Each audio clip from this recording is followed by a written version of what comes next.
My name is Michael Lobsang Tenpa, and I'm the Communications and Development Officer for the CCN and an unwilling practice facilitator on occasion. And tonight I'm very privileged, or today, or this morning, or in the time beyond time, if you're joining through a recording, I'm very privileged to be sharing this practice space with you. And the format that we're going to be using would be quite familiar to many people by now. We're going to do 3 meditations, each lasting about 18 to 20 minutes. And in these meditations, we will be following a progression that takes us through a gradual process of finding ease in our body, speech, and mind.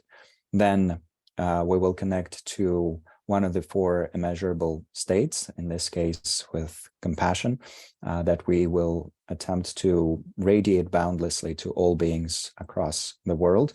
And then in the 3rd session, we usually do a little bit of practice using our imagination, our ability to connect with some meaningful symbols, our ability to feel the presence of our own basic goodness as represented by different types of visual, verbal, and mental symbols. And in this case, because this is the anniversary day of Jetsun Milarepa, one of Tibet's greatest yogis, this 3rd session will be focused on his inspiring example. And it will be a simple guided meditation along those lines, along the lines of connecting to our own basic goodness by using Milarepa as a representation of that. And because for some people, Milarepa would be a bit of an unfamiliar presence, even if we've heard his name before, we might not be deeply familiar with his teachings or his life story or his incredible songs of realization. And so for that matter, because of that, for the first 2 meditations, we will use these very brief quotes from Milarepa's collection of realization songs. There are many translations of those and many commentaries on them as well. In this case, we're using the newest, or one of the newest translations available, masterfully done by Christopher Stagg. And the quote that will inspire and inform perhaps our first meditation, the one about finding ease, is as seen on the slide. Inside, meditate with a concentration of shamatha.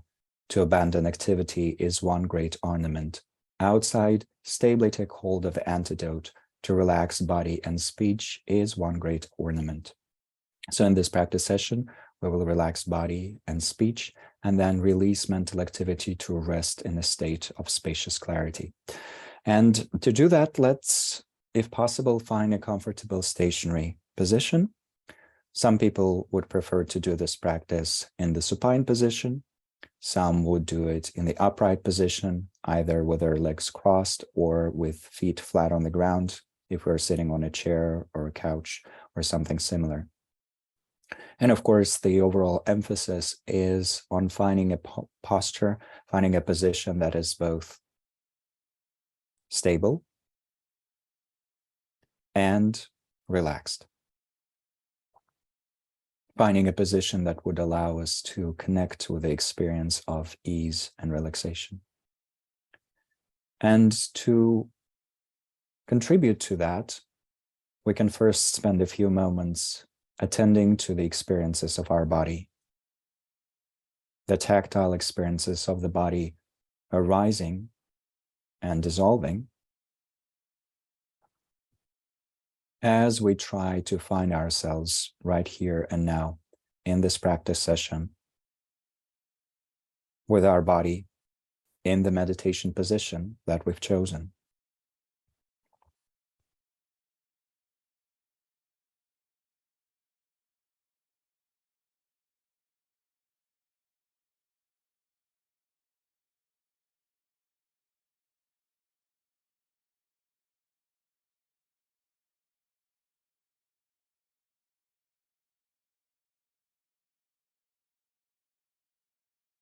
Noticing the tactile experiences and allowing our breath to move naturally.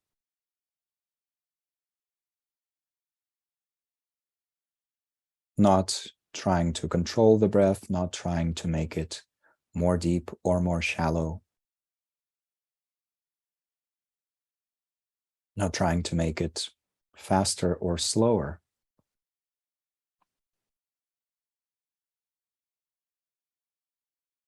but rather perceiving the breath as natural phenomenon that unfolds on its own.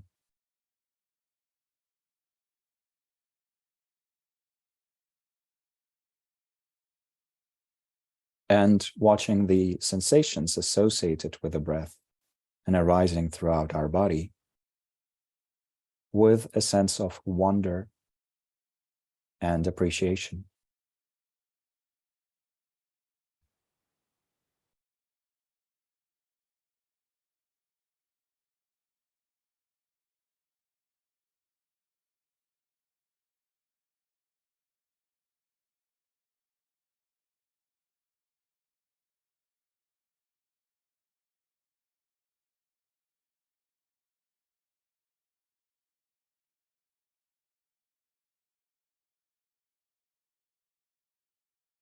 Some people find it helpful to perceive the body as a field of experiences and at the same time as a field of energy.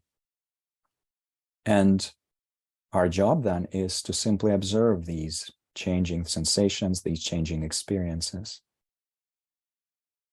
and the fluctuations in this field, which would primarily be connected to the breath.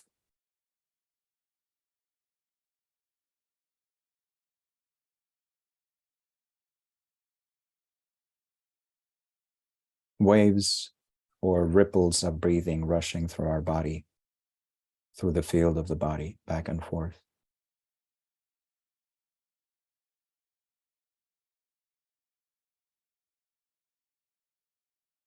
And our awareness connecting to these waves or ripples, finding something soothing in them perhaps, and through that gradually releasing all deliberate types of physical activity.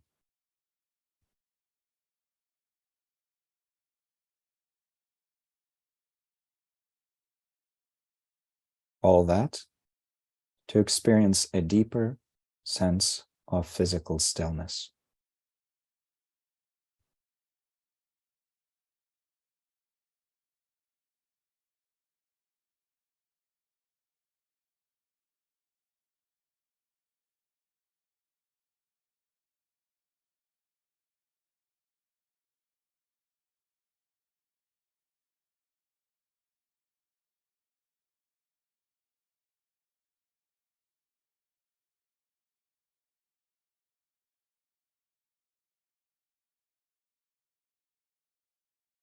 If we're still finding some types of physical agitation somewhere in the field of the body, and some of us would,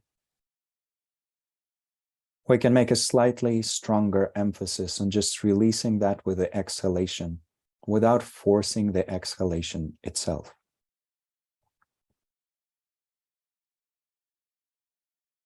Just very gradually letting go. And yet being perfectly okay with the body establishing its own pace with regards to this process of relaxation.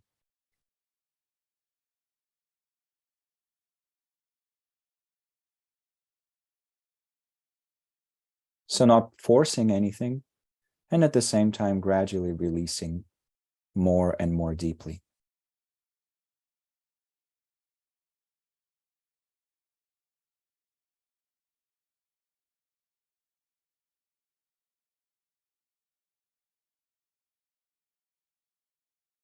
Resting in this experience of stillness, suffused with the movements of the breath.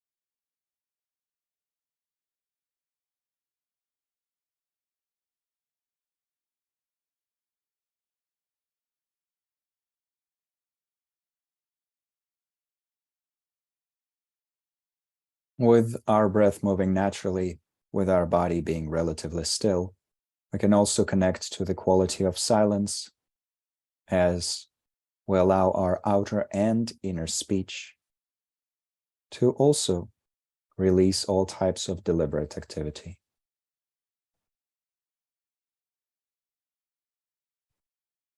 The outer speech is already inactive, resting in silence, but the inner speech of the mind, which corresponds to our inner narrative, inner dialogue, inner commentary, might still be somewhat active. And to gradually allow it to dissolve in an experience of silence, we once again make an emphasis on releasing with the exhalation, the natural exhalation that occurs on its own.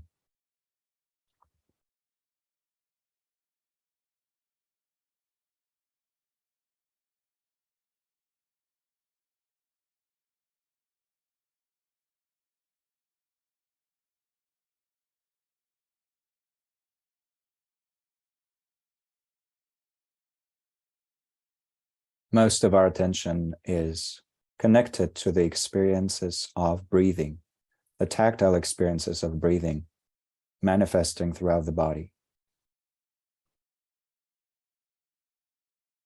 But a subliminally present intention associated with that here is to continue releasing physical and verbal activity.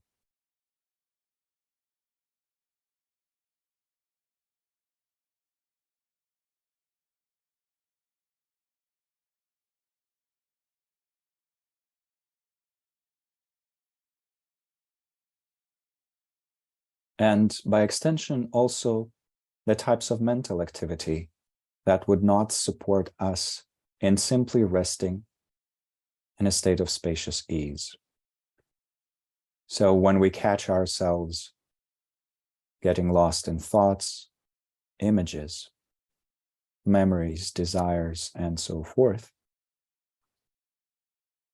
for this practice, since it's breath-centered, I simply release those types of mental activity and come back to the natural experiences associated with the breath.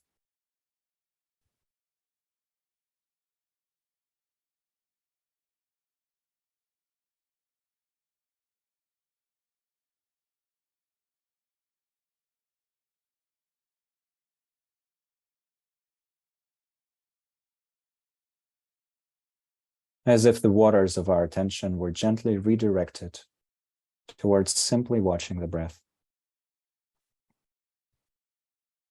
so that over time, we could connect with a relaxed, stable, and clear state of our mind.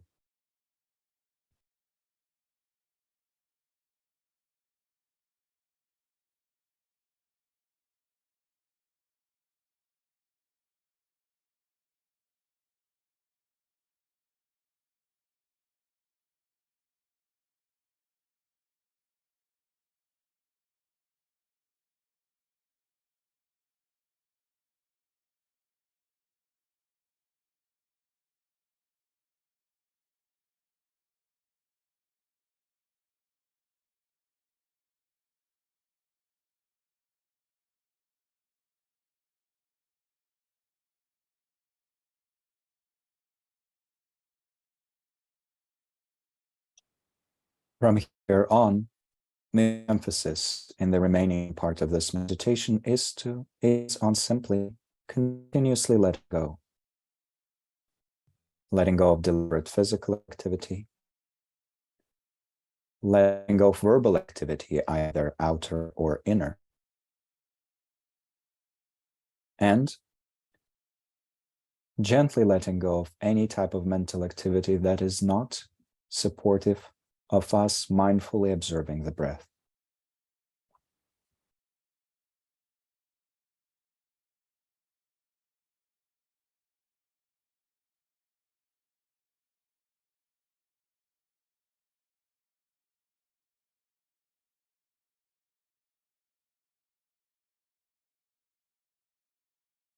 Some people would feel a certain level of stability with regards to these experiences of stillness, silence, and spaciousness. And some would notice occasional waves of agitation still coming up in the field of the body or in the domain of the mind. But in either case, the emphasis is still on gently letting go, either directly or in conjunction with the exhalation.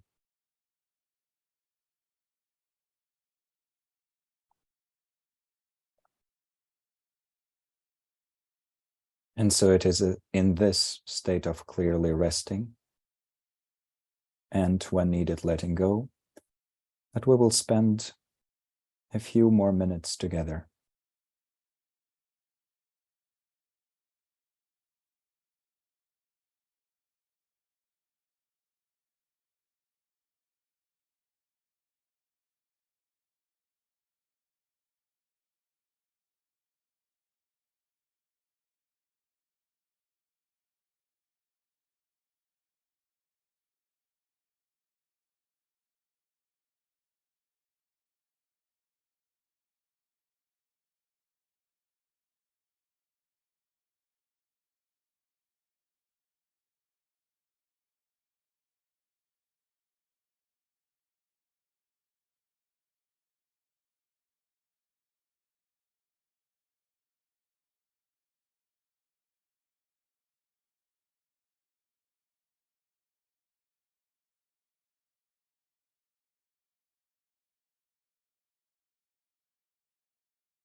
And then for the last few moments, to infuse our practice with an element of inspiration flowing through the lineage of these teachings and practices, we can ask ourselves, how restful, how easeful, how relaxed would Milarepa feel in his own practice when he was undertaking these types of meditations in Himalayan caves, looking out at the great majestic vistas and applying the key instructions of his own teacher Marpa in order to settle his own body, speech, and mind in their natural state.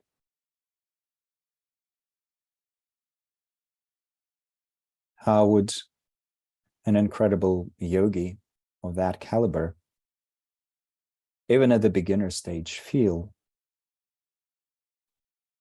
when allowing his body, speech, and mind to rest?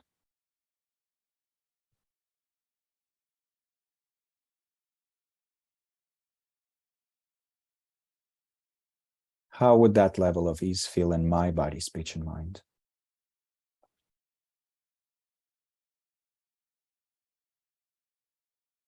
And if we find that idea inspiring, we can always generate a gentle aspiration. May I be able to do so. To succeed in practice, including this practice, just like Milarepa did.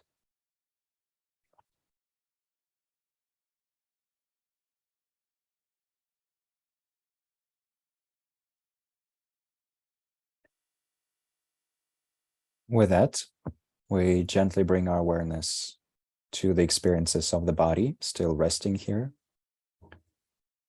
And then we somewhat activate the body by introducing just a tiny bit of movement, such as some movement in our fingers, some movement in our toes, rocking back and forth, and so on, just so that we can take a short break, stretch, drink some water, and with a sense of gentleness and affection towards ourselves, continue the practice in our second session.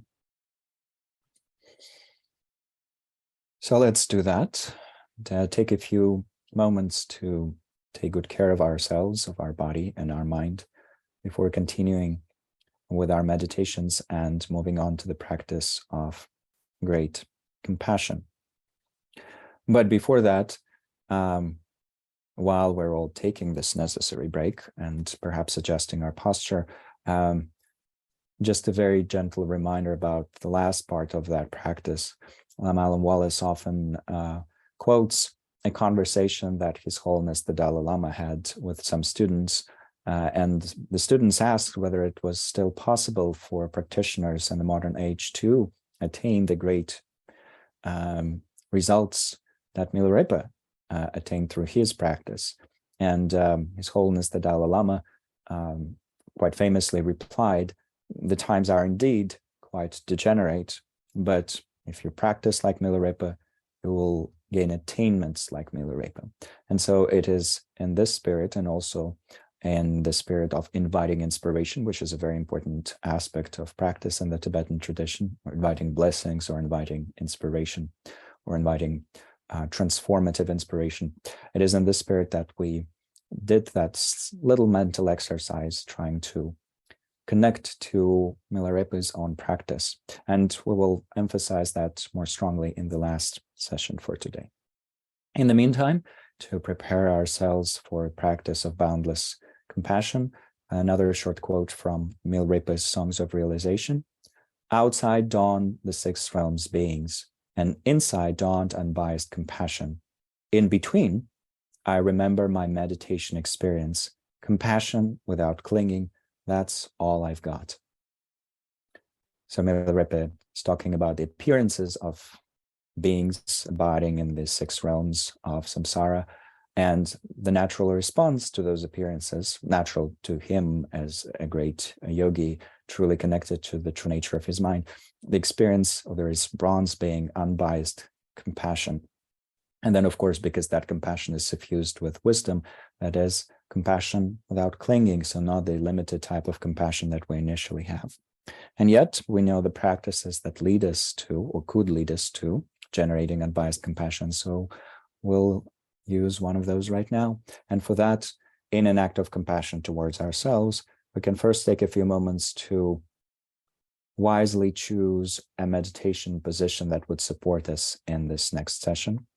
And whether that's the supine position or one of the upright positions, we can adopt it and then spend a few moments attending to the experiences of our body once again, to reconnect with stillness, silence, and spaciousness, or to reconnect with the relaxation, the qualities of relaxation, stillness, and vigilance that would ideally pervade our meditation position, our meditation posture.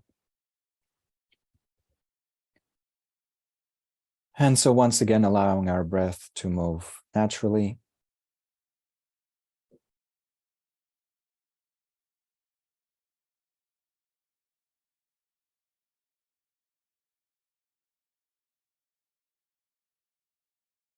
And focusing our awareness on the domain of the body to perform this initial stage of settling the body, speech, and mind. To accomplish that more promptly, we can do a very abbreviated body scan where we bring our awareness to some of the key body parts. We release the physical tension present there, if possible. And then we simply continue resting and breathing naturally. And so we can direct our awareness to our feet and toes, noticing the sensations there and letting go of physical tension.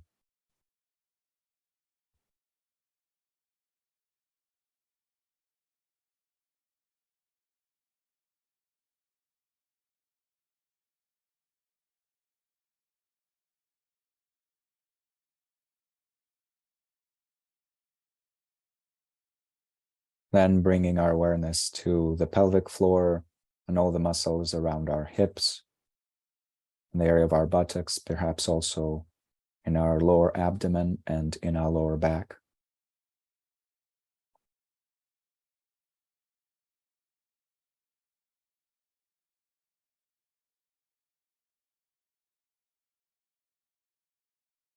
And the same with our hands and fingers.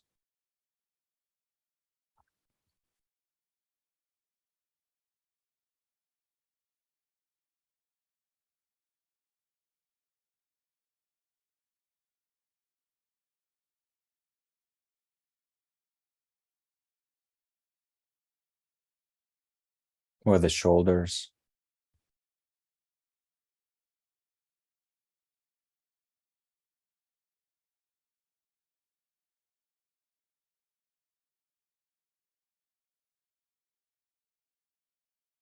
And with the face, the facial muscles, the experiences around that area.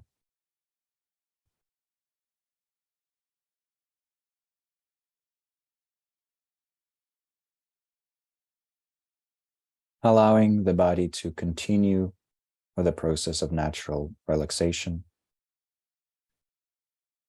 leaving our speech in a state of effortless silence. And on the level of our mind, taking a few moments to generate a truly vast and meaningful motivation for this practice. And the specific content of that motivation would once again depend on our individual views, and yet at the same time would hopefully include the benefit, the happiness, the freedom for all beings, not just for ourselves.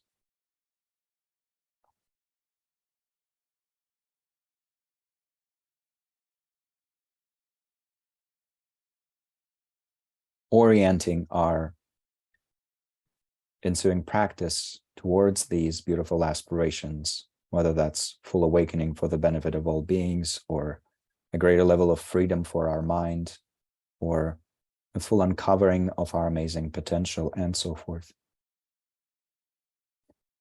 And with that motivation as a basis for our practice of compassion, first bringing our attention to ourselves as the initial object.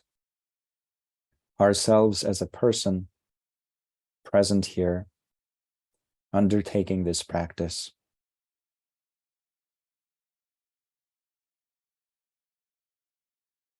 Made up of interbraided threads of physical and mental energy, and labeled with our respective name.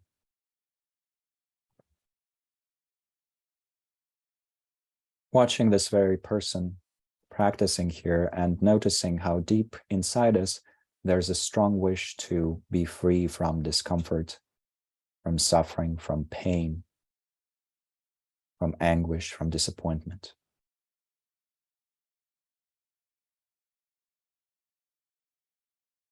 And yet knowing that all those things still do manifest in our personal experience.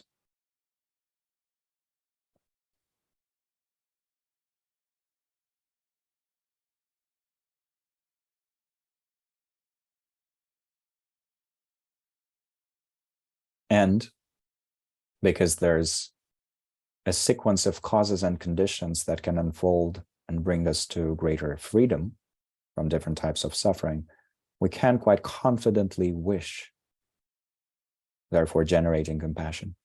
May I be free from suffering and the causes of suffering.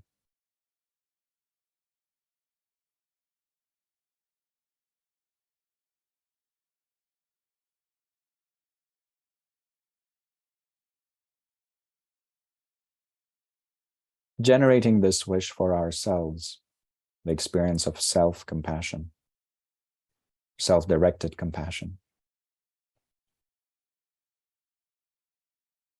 May I be free from suffering and the causes of suffering.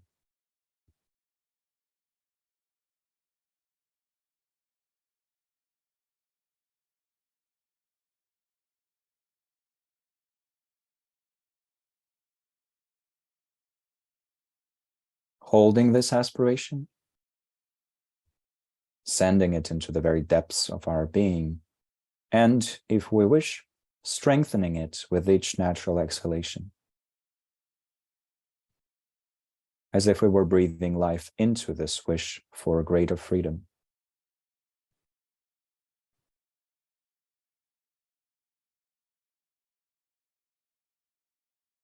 And just resting in the aspiration directed towards ourselves as a being, as an object.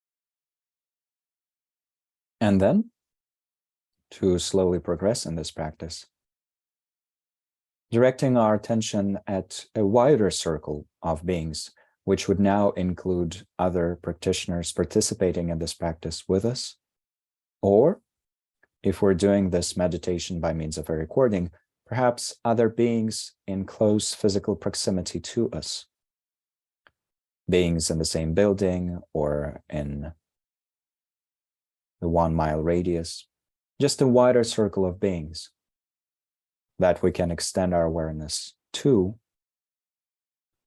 First, recognizing that these beings, just like us, want to be free from suffering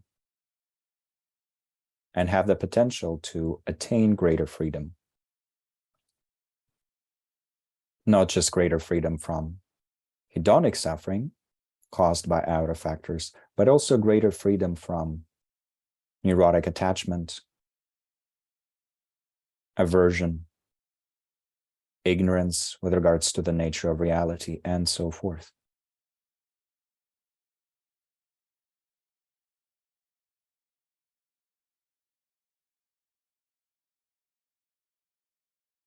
Holding our attention on the circle of beings and generating the same aspiration of compassion.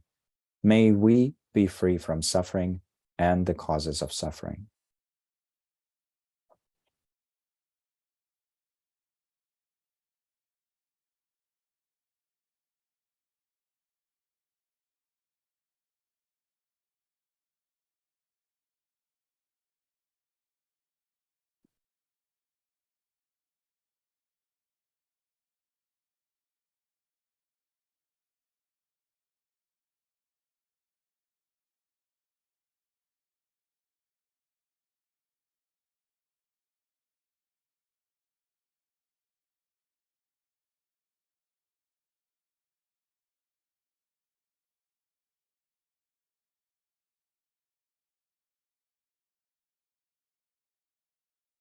Holding the aspiration, directing it towards the circle of beings we have in mind, with those beings being the object of our attention right now. And, if we so wish, strengthening the aspiration with each exhalation, or just allowing it to be gently present in our mind, and then restoring it whenever it seems to fade. May we be free from suffering and the causes of suffering.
Now, extending this experience of compassion to an even larger group of beings by adding all the beings that are currently inhabiting planet Earth.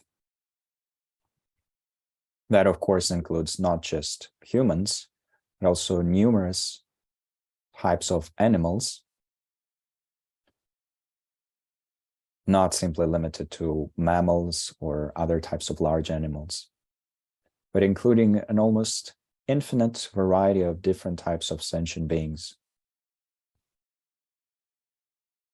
And if we are familiar with the Buddhist cosmology, that describes different types of beings inhabiting samsara or living in a state of samsara, rather, we can extend our compassion to all of them, the 6 types or the 6 classes of beings, primarily associated with this planet that we call Earth. Seeing what we have in common, this wish to be free, knowing that we share the same potential for freedom, and therefore actively wishing, may we be free from suffering and the causes of suffering.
Once again, holding our attention on this circle of beings, which seems almost too large to truly comprehend,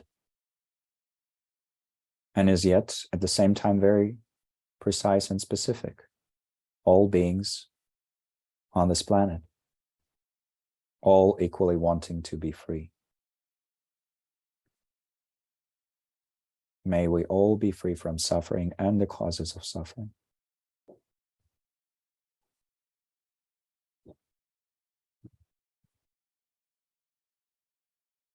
Allowing the thread of this wish to continuously connect our awareness with all these beings. And just resting in this aspiration,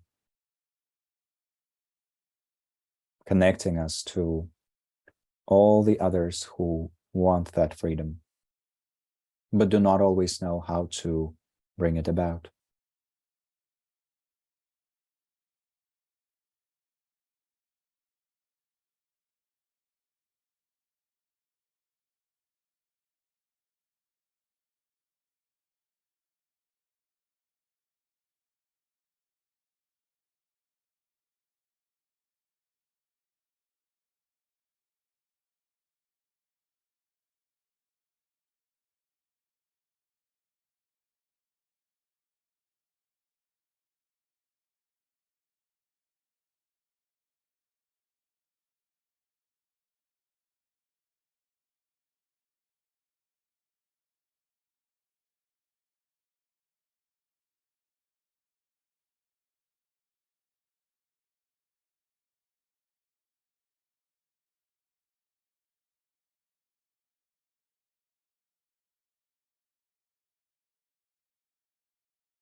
And then opening it up boundlessly to all beings that exist, no longer limiting the geographic or spatial scope of our aspirations, but allowing this compassionate energy to connect us to all who live across perhaps multiple universes, across the 3 times and the 10 directions. May all beings be free from suffering and the causes of suffering.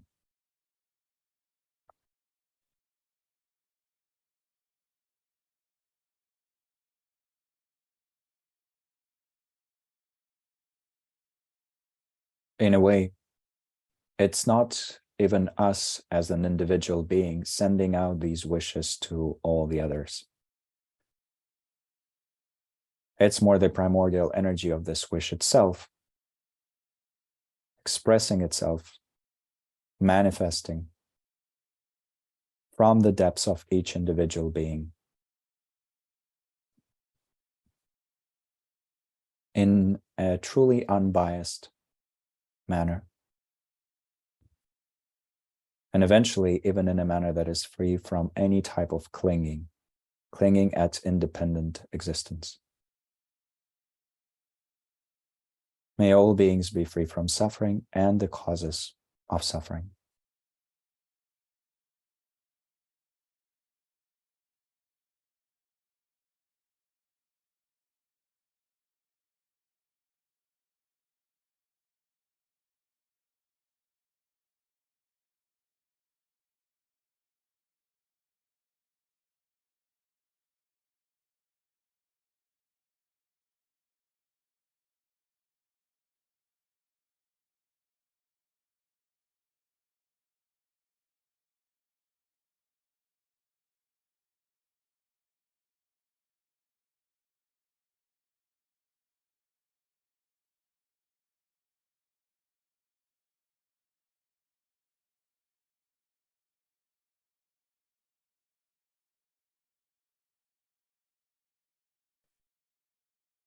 And then allowing that aspiration to gradually fade away while still resting in a space of radiant, spacious clarity.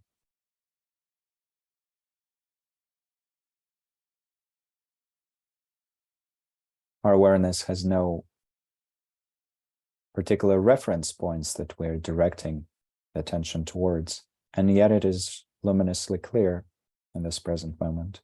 So we just rest there for a while.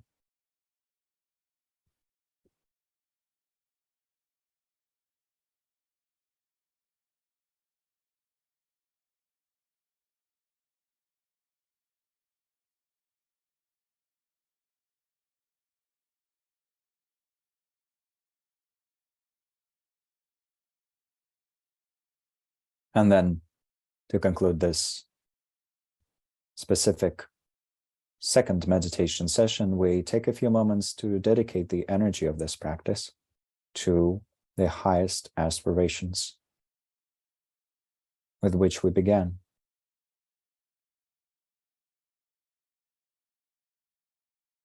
May this energy not fade away. May it contribute to these beautiful aspirations and indeed bring great freedom and great happiness to all beings.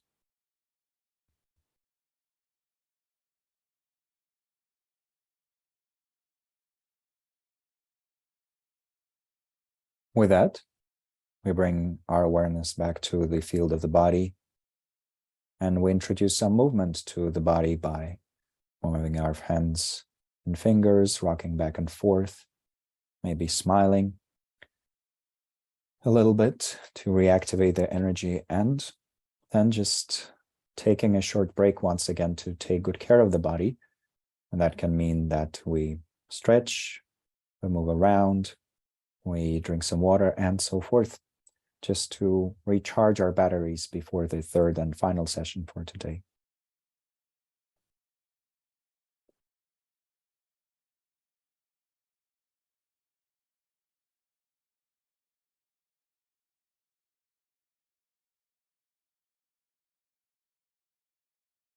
And for the final session, we will be relying on the practice principle that lies at the root of meditations that are in Sanskrit known as Guru Yoga or Lame Neljor in Tibetan, which refers to practices in which we connect to our own basic goodness and the uninterrupted flow of inspiration from our ancestral lineages by usually connecting to a specific figure. And that specific figure can be our immediate teacher, a living teacher, or a teacher who's passed away, but the teacher that we had a connection to in this life. But it can also be a historical figure like Milarepa or Guru Rinpoche or Tsongkhapa, Sake Pandita, or many, many others from all across the Buddhist history. And in some cases, those figures would actually be transhistorical. For example, when we connect to Tara as an archetypal universal expression of enlightened activity. Sometimes they're quite historical, for example, Milarepa. Sometimes they're very recent because, for example, there's actually a number of powerful Guru Yoga practices related to His Holiness, the current Dalai Lama. And so there's a wide variety of these practices out there, but the idea at the root of them is very simple. We can find inspiration in connecting to something that transcends our current sense of self, and that something that we're connecting to would be a gateway that leads us to our own basic goodness. So in the Kagyu, but not exclusively, the Kagyu lineage of Tibetan Buddhism, there's dozens of practices associated with Milarepa, and using Milarepa as a gateway to our deepest potential. But there are actually practices associated with Milarepa across all the traditions. There are some Milarepa related practice texts that were written by great Gelugpa masters, including some of the Dalai Lamas. There are Milarepa practices that were revealed as Terma treasures by some of the great Nyingma lineage holders. There are also Milarepa Guru Yogas that I've seen that were written by great Sakya teachers. So Milarepa is a beloved, a universal focus of such practices. And some of these texts and methods would be very elaborate. We would be reading a text that is several dozens of pages long, and some would be very simple and elegantly elaborate. And that is exactly the approach that we will follow today. So we'll start by settling our body, speech, and mind, and then we'll try to think of Milarepa and, if possible, also visualize him in front of us or on our crown, and then we'll supplicate the energy of inspiration that Milarepa represents. And since for some people it might be a bit difficult to visualize or to connect to a figure from a very different period in history, we could, in that case, simply think of the qualities that Milarepa represents, not just incredible diligence and practice, but also boundless wisdom, boundless compassion, truly perfected mindfulness, and so forth. That would be in itself enough. But if you have an affinity for visualization practices, chanting practices, we will also be a chance to use that. And we will also recite one of the shortest Milarepa mantras as a way of supplicating the inspiration or requesting that inspiration and allowing it to suffuse our body, speech, and mind, to feel our body, speech, and mind. So let's start with settling our body, speech, and mind once again by choosing a comfortable meditation position and spending some moments observing the experiences of the body and the process of natural breathing.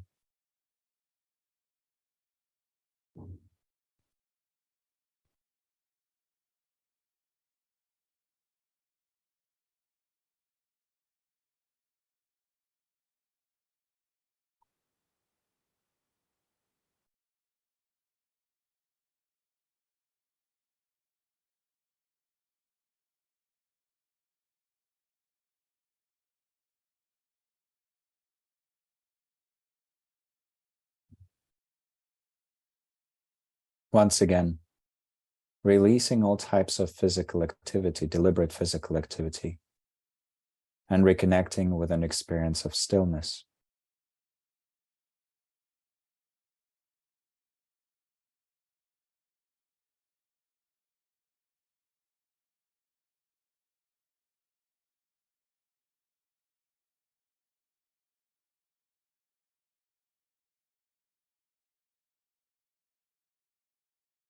Releasing all acts of outer and inner speech, slowly and gently, to experience greater levels of silence.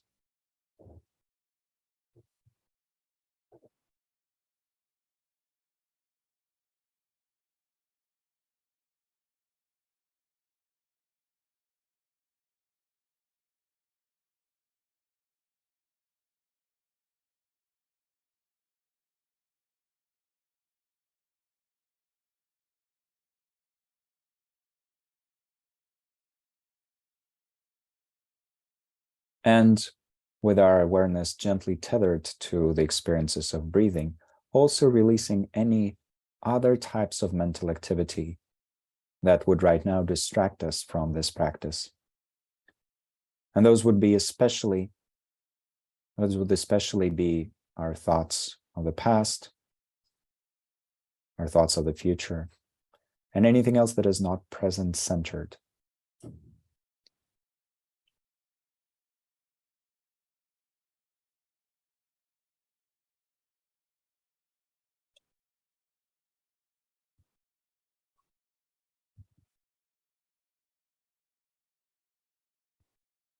With that, in the present moment, we once again generate a truly vast and positive motivation for this practice.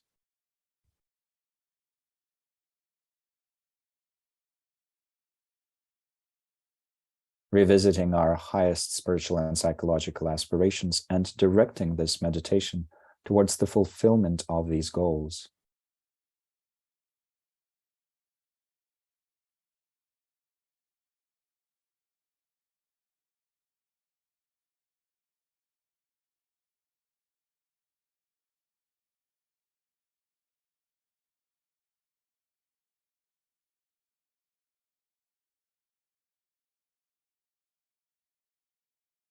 And with that as the foundation, the cognitive, the aspirational foundation for our practice, we allow our body to continue resting, our breath to continue moving naturally, and we allow our mind to reconnect with its luminous aspect, its ability to imagine, envision, generate mental imagery. Of course, if that's available to us, if we always struggle to visualize and so forth, we can rather focus on the qualities that all these visualizations and images represent, the qualities of wisdom and compassion. But if imagery is available to us, we can see ourselves in a pristine and beautiful natural environment with majestic mountains, green slopes and hills, different aspects of pristine natural beauty. And in the midst of all of that, in the space in front, on a lotus flower and a moon disk, Milarepa himself, seated in a meditation posture, as the king of yogis abiding in this natural environment.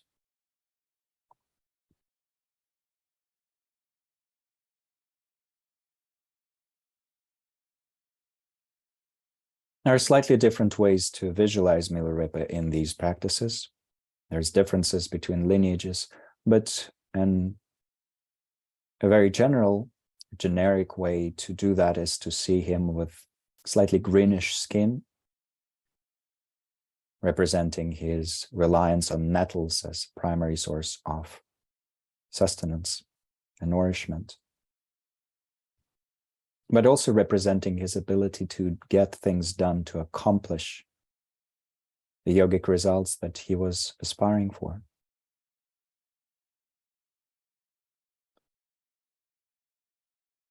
Slender and even slightly emaciated yogic build. White cotton robes, representing the fact that Milarepa is not a monastic yogi, but is also not a householder. He is a contemplative, a professional contemplative who focused all his attention on understanding the true nature of the mind.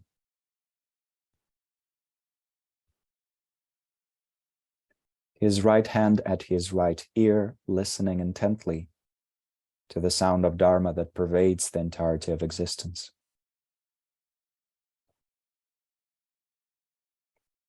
His left hand behind his left thigh, supporting himself, touching the earth. Or, in some other descriptions, holding a cup full of liberating nectar on his lap. And on his face, a gentle, compassionate smile, truly wise, truly loving, and truly mirthful, full of innate joy.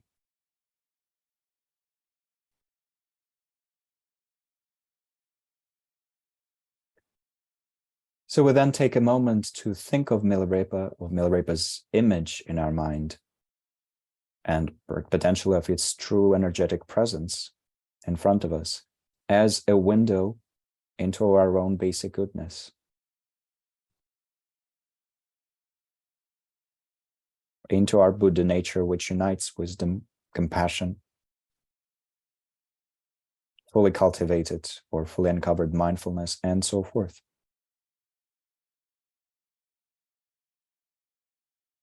But to make it a bit more specific with regards to Milarepa's unique qualities, we can think of his proper name.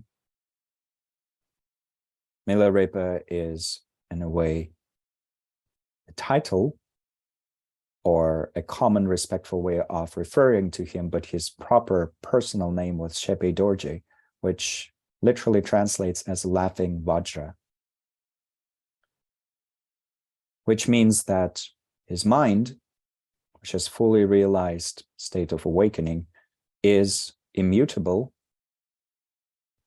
stable, indestructible, all-pervading like a Vajra.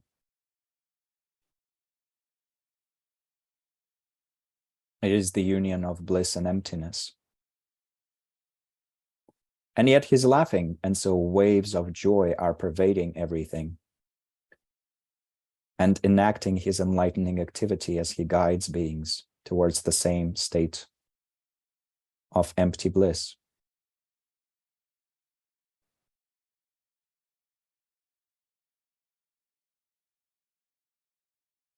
And so we can imagine, wouldn't it be lovely for our minds to be immutable, unshakable like a Vajra, and yet for there to be waves of joyful laughter pervading existence when we need to accomplish something, when we need to get things done for the benefit of beings.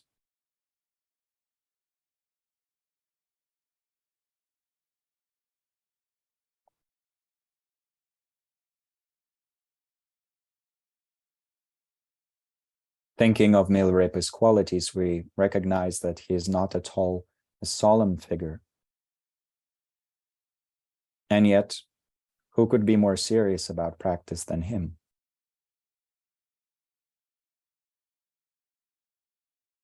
So we allow some of these qualities to flow into us, inspire our own meditation, maybe also our activity in daily life, and our state of mind in this very moment, perhaps, as well, so that our mind becomes a bit more like a laughing Vajra. And it is the meaning of Milarepa's name, mantra, or guru mantra, as it's sometimes referred to. There are many versions of it, some more elaborate, some shorter, but one of the shortest ones simply says, Om A Guru, Hasa Vajra, laughing Vajra, Hum. And as we recite or chant this mantra, we invite Milarepa's qualities, or qualities represented by Milarepa, into our energetic field, into the patterns of body, speech, and mind that we currently have, but that we want to transform into the blissful patterns of full awakening. And so, as a supplication, as an invitation, we can recite this mantra for a short while or chant it a few times together and then recite it, feeling Milarepa's inspiring energy, feeling not just us, but also all the other beings, so that the entire world becomes more peaceful, more compassionate, more wise, and more enlightened. Om Guru Hasa Vajra Hum. Om Guru Hasa Vajra Hum. Om Guru Hasa Vajra Hum. Om Guru Vajrahum. Om Guru Hasa Vajrahum. Om Guru Hasa Vajrahum. Om Guru Hasa Vajrahum. Om Guru Hasa Vajrahum. Om Guru Hasa Vajrahum. Om Guru Hasa Vajrahum. Imagining boundless, limitless rays, rainbow rays of enlightening influence pervading us and all other beings, we can continue reciting the short mantra for a little while, or simply rest in a state of connection, state of connectedness to Milarepa's qualities.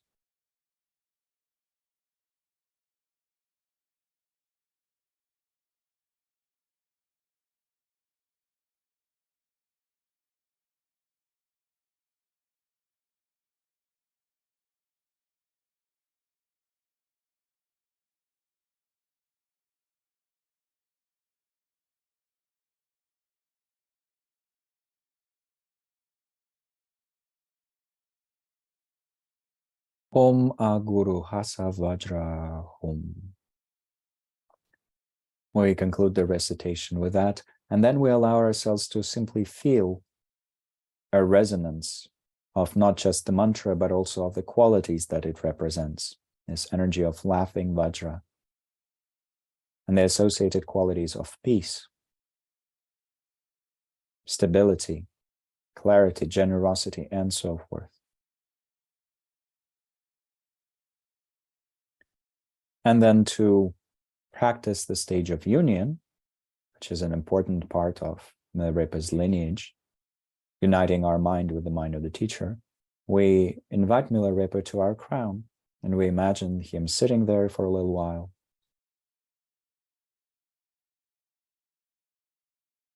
And then dissolving into a cloud of light. And then that light absorbing into our nervous system, our subtle nervous system. And us simply resting in a state of ease and clarity once again.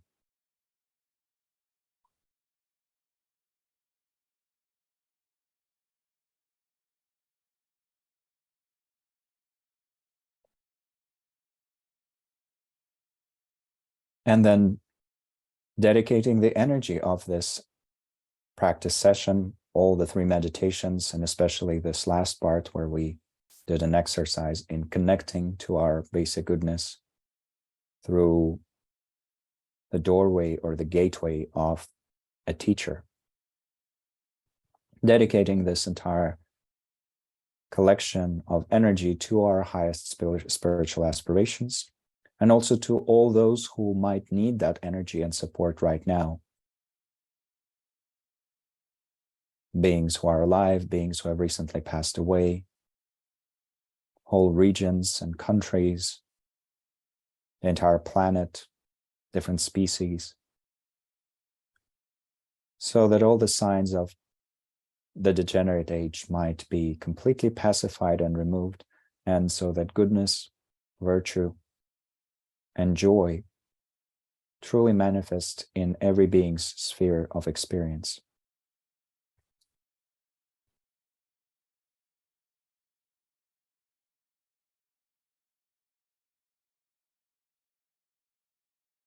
And with that beautiful wish, we gently bring our awareness back to the body.